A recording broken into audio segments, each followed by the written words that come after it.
பாட்டாளி மக்கள் கட்சியிலிருந்து என்னை பாட்டாளி கட்சியுடைய செயல் தலைவர் அன்புக்குரிய அண்ணன் எங்களுடைய சின்னையா அவர்கள் நீக்கியிருப்பதாக செய்தியை பார்த்தேன்.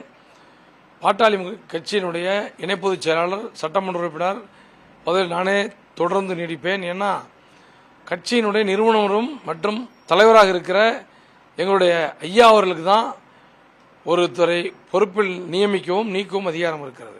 ஆனால் இப்போ இதனால் இந்த நடவடிக்கைன்றதை பார்க்குறீங்க, நீங்கள் சொன்னது நியாயமான கருத்தை தான் சொல்லியிருக்கீங்க. எதனால் இது சார் பாட்டாளி மக்கள் கட்சி இரண்டாக பிளவுபடக்கூடாது. மருத்துவர் ஐயா அவர்களுடைய வழிகாட்டுதலிலே தலைமையிலே தொடர்ந்து ஒன்றாக இணைந்து செயல்பட வேண்டும். நீங்கள் தைலாபுரம் தோட்டத்துக்கு வாங்க, இருவரும் இணைந்து செயலாற்ற வேண்டும் என்று கேட்டது தான் தவறு என்று நினைத்து கொண்டார்களோ என்னமோ எனக்கு தெரியல. அப்புறம் மருத்துவர் ஐயா அவர்களை குழந்தை போல மாறிவிட்டார் என்று சொன்னார்கள். இல்லைல்ல, ஒரு குழந்தையை போல மாறவில்லை. ஒரு மூத்த தலைவர், ஒரு பண்பட்ட தலைவர், அவருடைய நடவடிக்கைகள் சரியானது என்று சொன்னதான் நான் தவறுன்னு தெரியல. ஆனால் அந்த கடிதத்தில் நீங்கள் மன்னிப்பு கேட்கணும்னு சொல்லி அறிவுறுத்தி மன்னிப்பு கேட்கல. என்னை யாரும் அறிவுறுத்தலையே அப்படின்ற இல்லைங்க, என்னை யாரும் அறிவுறுத்தவும் இல்லை. குழு சந்திச்சாங்களா? இல்லை, நான் சந்திக்கல. அறிவுறுத்தவும் இல்லை, குழு சந்திக்கல. அதை நான் தவறும் சொல்லியே, நான் தவறு செய்யலையே. தவறு செய்திருந்தால் நான் பண்ணது நான் மன்னிப்பு கேட்பேன். தவறு எங்க அண்ணாட்ட போய் நான் மன்னிப்பு கேட்க எனக்கு என்ன கிடக்குது? நான் தவறு செய்தால் மன்னிப்பு கேட்க, தவறு செய்யலையே. இப்போ அவர் நேரில் சந்திப்பீங்க, அனுமதி சார் நேரில் சந்திச்சு பேசுங்க, வாய்ப்பு இருக்கணும். வாய்ப்பு கிடைச்சி சந்திச்சு பேச அதான் கிடக்குது. ஏங்க நான் தான் சொல்றேன், ஐயா அவர்களோடு தொடர்ந்து எங்க அண்ணா அன்புமணியோட தான் நான் பயணிக்க போறேன். அது எந்த மாற்று கருத்துமே இல்லை. அதே மாதிரி உங்களோட கருத்துக்களை சக கட்சிக்காரங்களும் அங்கங்கே ஒரு செய்தியாளர் சந்திப்பு மாரி வச்சு விமர்சனம் பண்ணிட்டு இருக்காங்க. எப்படி பாக்குறீங்க? அவங்களுக்கு என்ன கருத்து சொல்ல விரும்புறீங்க நீங்க? அதெல்லாம் சும்மா அதெல்லாம் ஒன்றும் இல்லைங்க.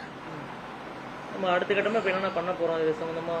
மருத்துவர் ஐயா அவர்கள் சொல்லுகிற பணியை தொடர்ந்து செய்வோம். அதுக்கு அடுத்தபடியாக மருத்துவர் அன்புமணி அவர்கள் சொல்லுகிற பணியும் தொடர்ந்து செய்வோம்.